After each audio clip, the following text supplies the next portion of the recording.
Hello there. The Premier League is almost down to the wire. And here we are. Arsenal. Man City is still in the hands of Man City now. Will City drop it? I don't think so. Arsenal are chasing after their first trophy in 20 years. And Man City don't want to let go. Basically, they don't want to let go. So amazing, almost going down to the wire. I'm sure we're going to be at one of the final games of the season. I'll go king here, king. Arsenal City, down to the wire. Who is going to be crowned the king of the Premier League this season? I go with Man City. You go with City? I go with City. I think if Arsenal wins, it will be fun because a lot of clubs are not very fond of Arsenal. I think Chelsea will not be happy. I think especially Tottenham and Man United would not be happy. So the fans, not the club, but the fans would not be happy because those are their rivals. But I think the game depends on the outcome of Liverpool, Aston Villa, and Man City Tottenham game, because if Aston Villa wins against Liverpool, they extend their lead to 6 points. Yeah. With the game in hand, so it will mean that even if Tottenham beats Man City, they will not be able to make. So what could Tottenham be a sting in City's party? What City? Because I mean, let's be honest, City's been amazing. The form they have now, they're not letting go. They keep scoring a lot of goals, even though Arsenal's got a lot of goals. More than any team in the just it's just the points. Just 3 goals. 3 goals and 3 points. This is the difference. There was 2 points? No, 3 points. 1 point. No, they got 1 game in hand at the moment, isn't it? Game in hand. When they play the Tottenham, they got another one. So there you go. Yeah. So for example, I think if City wins that game against Tottenham, they go 2 points above them. Yeah. And it's still, so for me, you don't see them dropping the ball at this time. It's just impossible. Since they've not won the Champions League and then the FA Cup, you can't guarantee a trophy except you win what's in front of you. Would you say City deserve to win this season's title? Should they win it? Do they deserve to win it? I think they do, because when you have been poor the way they've been poor, because people keep forgetting that City has been poor this season. They started very rough. They've not beaten. I don't think they've actually beaten the top 6 very convincingly. I think they lost a game and drew a game against Arsenal. I think they drew a game against Chelsea, or they lost and drew a game against Chelsea. Drew with Tottenham as well. They drew with Tottenham. So I don't think they've been very convincing against the top 6 teams very well. So for me, if they win the league, still shows how far apart they are during their bad season. They're still up there, because even if they don't win the league, they're still up there at the moment with a very bad season. They've lost 4 or 5 games. 3 games, I think. 3 games or 4 games. Yeah, so they are not that good at the moment compared to last season or the season before, when they had the other players that left, the likes of Ike Gundogan. So for me, at the season where they've had their striker injured, they have these players not fit, and they're still up there and they've not played very well, it shows you that they are quite above everyone else. So I think with the way Gavidan is coming into the team at the moment, the confidence is growing towards the end of the season, going to the Euros. I think a lot of players are just picking up confidence and Kevin De Bruyne is playing well. The last couple of times he played was well. I just don't see.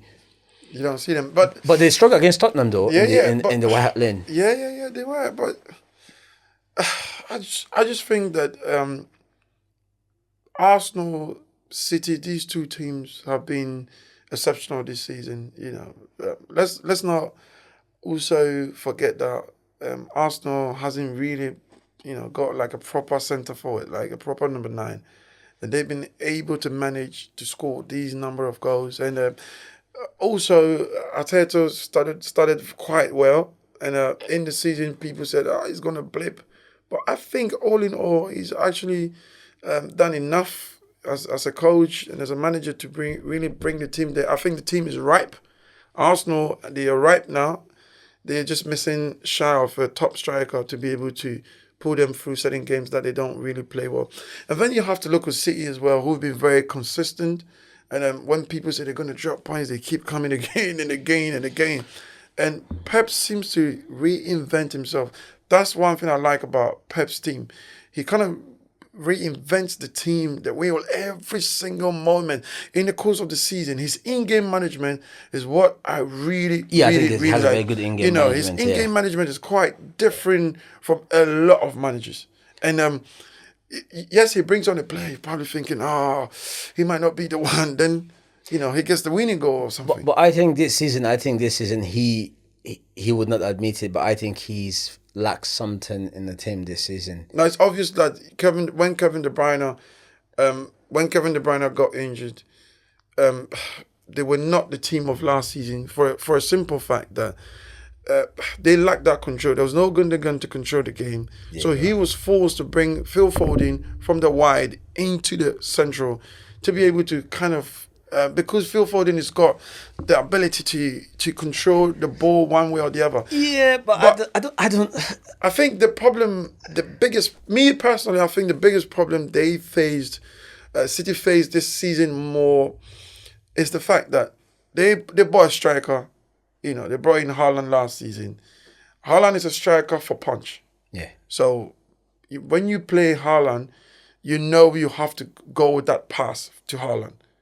That's what you do in training drills. You get the ball to the striker. Have a chance. He's tall enough. He's good in the air. He's very quick. He can shoot on the left as his favorite foot. He's still working on his right foot. You can see that once he gets that space and he budgets you off a little bit, it's going to go in. And then at some point in the season, Haaland is not playing. So they change the whole system, start playing a little bit tiki-taka. Haaland comes back in. The tiki-taka some games has to be, relevant because you have to control some games. And then you can't find Haaland. So they are missing Haaland every time they go tiki-taka because those final balls for the punch is not coming. Yeah, but... And we saw that against Madrid when Pep decided to control the game because he knew if he went direct with Real Madrid, quick counter-attack, Madrid will hurt you. So he had to control the game. But every time games are being controlled, you don't get to see Haaland. I just think that part of City's game with Kevin De Bruyne getting injured for that long and playing those two tactics is what really sort of set them back a bit. I just think he never replaced Ike Gundogan, and I think that was his biggest problem. Bernardo Silva? Yeah, but he keeps him most of the times on the wide because he does the work on the wide side. But I think that middle, Bernardo Silva can play that middle, but then he takes something off the team from the wide because that's what Bernardo Silva gives them. Yeah. He drifts in and out, so he takes players with him when he goes. Because if you watch them closely, you can tell that when they play a lot of teams are more scared. A lot of teams are very scared of Bernardo Silva more than the guys in the middle because they know Bernardo Silva can create magic at any position of the pitch. Yeah. But I think the replacement, why he kept going for Lucas Paqueta was for someone to control the middle. Yeah. When Kevin De Bruyne is not there, even when Kevin De Bruyne is playing. And I think we know Phil Foden is good, but I don't think he controls games very well. I think he hits the ball from those close angles quite well, and he's got a good movement. But in terms of dictating games, I don't think he has that. I think that's why if you look at Pep, he keeps looking for a midfielder that can control games, and that's why I don't know if they're going to get Lucas Paqueta, but they're going for him because we know he likes to control games. We know he likes to dictate the pace of a game. So for me, I feel that yes, with Kevin De Bruyne being injured, that's when Haaland tends to struggle the most because with Kevin De Bruyne, he tends to, once he moves, he gets the ball, he knows where Haaland wants to be, he puts the ball for him. But I think with the rest of them players, I don't see them crossing the ball as much as Kevin De Bruyne would do for Haaland. Yeah. And I think when Kevin De Bruyne is playing, they tend to know to put the ball, cross the ball, put the ball for Haaland. But I think when he plays a certain team without Kevin De Bruyne, they then go, like you said, tiki-taka. And when you, like I said to people when Haaland was coming, I said, until he changes that formation of not passing the ball, controlling games, Haaland will always struggle because Haaland is not a player that drops in deep. So, for example, if you have Mbappe, he drops in deep, he can get the ball, he can run. Haaland does not do that. Haaland touches the He ball stays up front more. and tells you, I want it here, you put it play here. it. And I think Haaland would have been very successful if he had players like Xavi Alonso Yeah, and all yeah, these they guys. will find him with the pass. They will find him with the pass. So, it is for scores. You know what right. works and what doesn't work. Thomas Partey, he's just come back from injury. Yes, back from injury, seemed to be the main orchestrator in Arsenal now at the moment in the middle, where you can see Odegaard is finding himself in the pockets now. Rice is going more, surging more forward and stuff like that. He makes football very simple. He's passing the ball. He's controlling the midfield, basically bossing the midfield. With his injury history, would you keep him one more season or would you let him go? I think I'll keep him 2 more seasons. 2 more seasons? Yeah, I think I'll keep him longer because I feel with injuries it's about management. So I think what Arteta needs to do is maybe manage the injuries, manage his fitness very well. games, so during the summertime, manage him, keep him on a strict diet and strict protocol. Just watch him for a while and see how his fitness levels is by the time the season comes.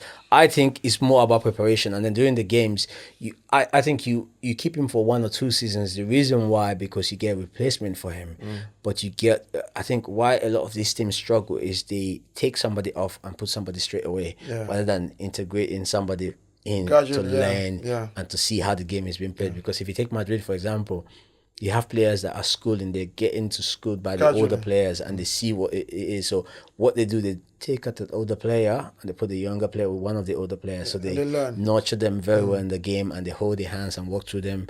And then the next couple of games, they take all of them off and put the players and just to see how the results turn out.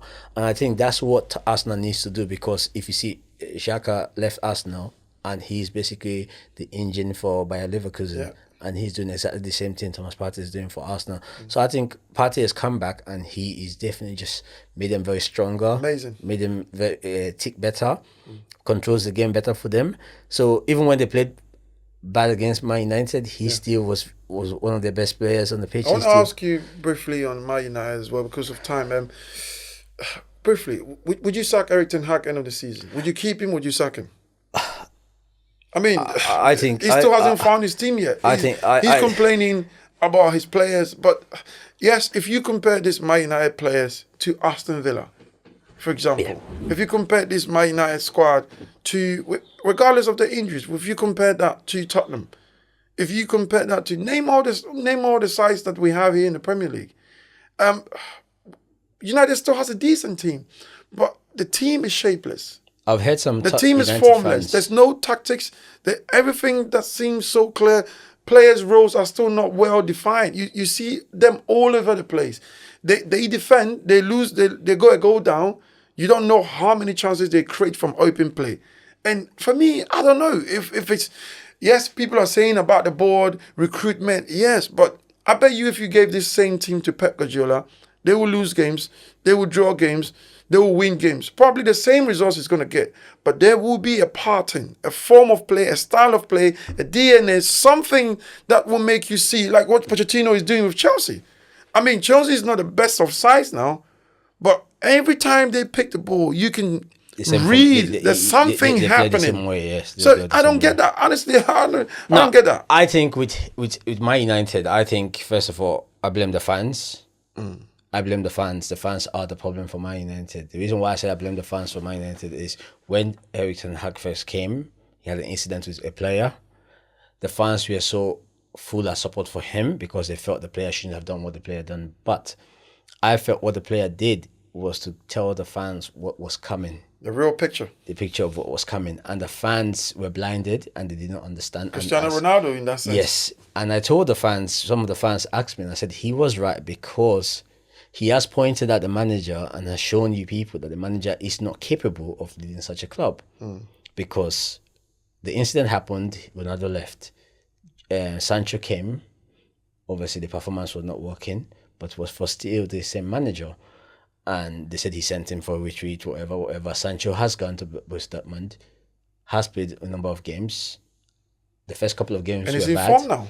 Were bad, but he kept. I've watched his performance. I followed his games in Borussia Dortmund. He keeps getting 4.2, 4.5, 4.7 games in, and his performance are improving. He's taking on players. He feels like he's back to him. No, Yeah. it's not myself. So I don't believe it was ever the players. I always believe it was the coach, the responsibility of the coach, and he does not have a formation.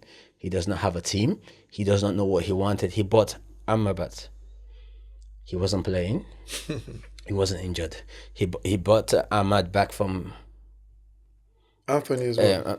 Ahmad back from loan. Yeah. He's not playing. He's not injured. Bruno Fernandes should have been benched so many times. Yeah. He didn't bench him. Rashford. Somehow there's a rumor around that Bruno Fernandes wasn't even injured, but he faked an injury that he didn't want to play. But it was still a rumor. Nobody gonna confirm it. But I just think as a coach, you don't seem to get an idea from him what he wants or what the caliber of players he wants, and I think it's either his way or no way. And I feel, yes, I understand that as a coach, you're the leader, so it's your way or no way. But I feel with other coaches, you see the impact they make with their substitution and their games and stuff. But with him, you do not see that. And I think he's at fault. And I think other players in 92 should be let go because it's consistency of not seeing. You hear people say Casemiro is garbage, but Casemiro is in a team by himself with no defensive-minded player around him. Meno is quite defensive, but you still need somebody to work with the team. He's still young. And they're not getting that. So I think he needs to go, and I think some of the players need to be let go because and I think the pundits too need to put a bit of a pressure on certain players because I think they say a player is bad or the player gets injured too much or the player is not good enough, and then they cover some other players. So I think you need to be fair in the assessment of what United. But I think the fans need to hold themselves to blame because I think it was a sign, and they're still angry at Jadon Sancho because he never apologized to come back to play. But if you felt the coach, if any of the fans felt the coach was picking on them when he didn't have to pick on them, then the fans themselves should put themselves in his shoe and feel how would they react. It's not because you are paying to watch the club and you're emotional about it because you want your team to win. Yeah. The player has to feel good that the coach relies on him and needs him. So I feel he should be sacked. I don't think there's any need for him being there. All right, Eric Ten Hag. There's no need to keep Eric Ten Hag there. It's a cliffhanger now. Arsenal, City, who's going to win the title? It's in the hands of City to lose. Arsenal also playing the catch-up on the chase now. It's been a very good one. I've been talking to my mate here, King. We've had a great conversation about the Premier League going down to the wire, the cliffhanger, and Arsenal looking for that first one in 20 years. Obviously, City not letting go as well. But it's been great. Please do subscribe to Football Thoughts 360 on YouTube. And yeah, of course, remember, a lot more coming. We've got great events and shows coming. So please do make a point and stay with us. Thank you for watching.